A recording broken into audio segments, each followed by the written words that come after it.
Knowledge get وے کے جتنے بھی ممبران ہیں اور جتنے بھی کارکنان ہیں، ان تمام کی توفیقات خیر میں اضافہ فرمائے، اور انشاءاللہ اس بات کی امید کرتے ہیں کہ آپ سب اپنے درمیان تمام تر اعمال اور نمازوں کے بیان کے حصول کے لیے، جو انشاءاللہ ماہ شعبان کی طرح، ماہ رجب کی طرح ماہ رمضان میں بھی رہیں گے، اس چینل کے ساتھ اس طرح سے کوآپریٹ کیجئے کہ آپ کے پاس خود بخود میسج پہنچ سکے۔ اس کے لیے زحمت کیجئے گا کہ سبسکرائب کا بٹن دبا دیجئے تاکہ آنے والے ہر دعا اور عمل آپ تک پہنچ سکیں۔ پروردگار آپ کی زحمت کو اپنی بارگاہ میں اجر کا عنوان قرار دے، امام زمانہ علیہ السلام کو ہم سے راضی و خوشنود فرمائے۔ الہی آمین۔ اعوذ باللہ من الشیطان اللعین الرجیم، بسم اللہ الرحمن الرحیم، الحمد لأہلہ والصلاة علی اہلہا، اما بعد۔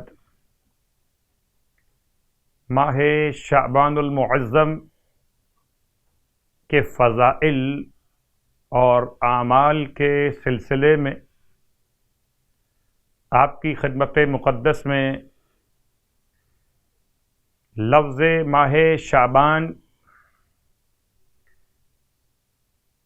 اور اس کا ترجمہ، یقیناً اس مبارک مہینے کے ایک سے زیادہ نام بیان کیے گئے۔ اس مہینے کا نام جو اسلامی کیلنڈر کے اعتبار سے یعنی کہ 8واں مہینہ شمار کیا جاتا ہے سال کے مہینوں میں، اور یہ جناب کلاب بن مرہ 5ویں جد ختمیہ مرتبہ صلی اللہ علیہ وآلہ وسلم کے زمانہ مقدس سے اس کا نام شعبان رکھا گیا۔ اس کو شعبان المعظم کے نام سے بھی یاد کیا جاتا ہے۔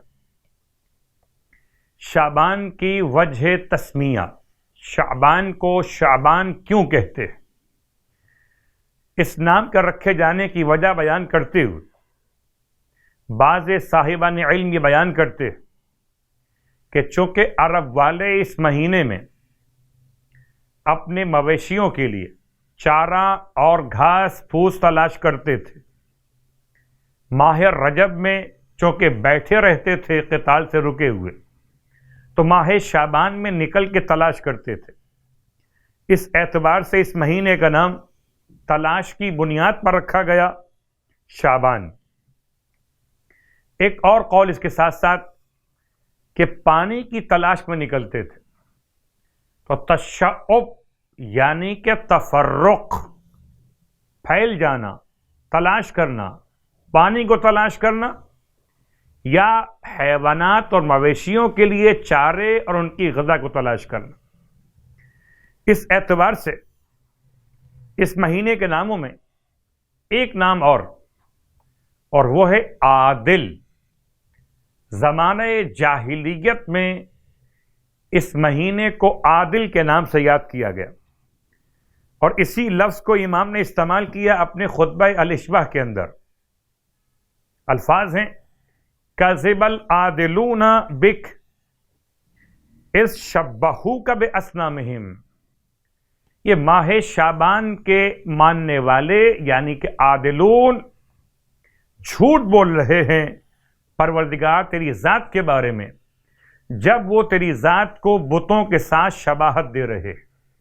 تو لفظ عادل کا استعمال کیا مولا کائنات علی ابن ابی طالب علیہ الصلاۃ والسلام نے اسی ماہ مبارک کے نام کی بنیاد پر۔ تفصیلات پہلی شب کی مناسبت کے ساتھ سرکار ختم یہ مرتبہ صلی اللہ علیہ وآلہ وسلم ارشاد فرماتے ہیں، ابن عباس راوی کہ رسول خدا کے اصحاب آپ کی بارگاہ میں ماہ شعبان کے فضائل کے متعلق پیغمبر کی بات سماعت کر رہے تھے۔ آپ نے ارشاد فرمایا، یہ شریف مہینہ ہے، میرا مہینہ، حاملان عرش اسے بزرگ جانتے ہیں اور اس کی قدر پہچانتے ہیں۔ اس مہینے میں ماہ مبارک رمضان کے لیے مومنین کے رزق میں اضافہ کیا جاتا ہے، اللہ اکبر، اور جنتوں کو آراستہ کیا جاتا ہے۔ اسے شعبان بھی اسی لیے کہا جاتا ہے کہ اس میں مومنین کا رزق بڑھا دیا جاتا ہے۔ اس مہینے کے اعمال 70 مرتبہ دگنے کر دیے جاتے ہیں، برائیاں ختم ہو جاتی ہیں، گناہ مٹ جاتے ہیں، حسنات قبول کیے جاتے ہیں۔ اللہ اپنے بندوں پر فخر و مباحات کرتا ہے اور اپنے عرش سے روزے داروں اور عبادت گزاروں کو اپنی نگاہ رحمت سے نواز دیتا ہے، اور ان کی وجہ سے اپنے عرش کے حاملین پر فخر و مباحات کرتا ہے۔ اس وقت جب آپ بیان کر رہے تھے، مولا کائنات علی ابن ابی طالب علیہ السلام کھڑے ہو گئے، عرض کرتے، یا رسول اللہ، میرے ماں باپ آپ پر قربان جائیں، ماہ شعبان کے روزوں کے کچھ فضائل بیان فرمائیے تاکہ ہم اس ماہ کے روزے اور عبادت کی طرف زیادہ راغب ہو سکیں اور خدا تعالی کے لیے شب بیداری کریں۔ پس اللہ کے حبیب نے ارشاد فرمایا کہ جو شخص شعبان میں ایک روزہ رکھے گا، خداوند عالم اس کے لیے 70 نیکیاں لکھے گا، اور ہر نیکی 1 سال کی عبادت کے برابر ہوگی۔ اب آئیے نماز کا بیان۔ تو پہلی نماز شب اول کے اعتبار سے سرکار ختم یہ مرتبہ صلی اللہ علیہ وآلہ وسلم ارشاد فرماتے ہیں کہ اگر کوئی شخص پہلی شب ماہ شعبان میں 100 رکعت نماز پڑھے، یعنی کہ 2 رکعت کر کے 50 نمازیں پڑھے، نیت شب اول ماہ شعبان قربتاً الی اللہ، یہ اپنی نماز قضاء عمری، ہر رکعت میں الحمد کے بعد اگر مستحب نماز پڑھ رہا ہے تو ہر رکعت میں الحمد کے بعد 1 مرتبہ سورہ اخلاص تلاوت کرے، اور نماز تمام کرنے کے بعد سورہ الحمد کو 50 مرتبہ تلاوت کرے۔ پس پروردگار عالم ارشاد فرماتا ہے کہ وہ راستہ برحق پر رہے گا۔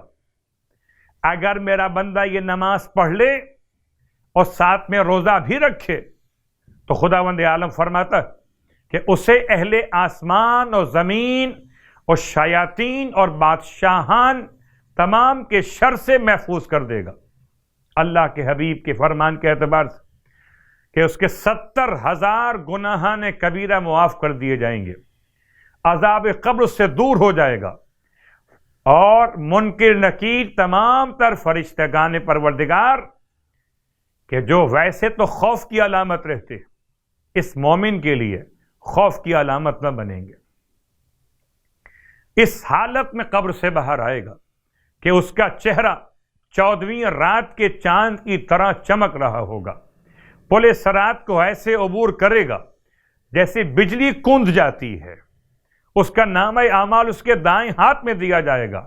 نماز 100 رکعت نماز، ہر رکعت میں الحمد کے بعد 1 مرتبہ سورہ اخلاص، اور نماز مکمل کرنے کے بعد 50 مرتبہ سورہ الحمد کی تلاوت۔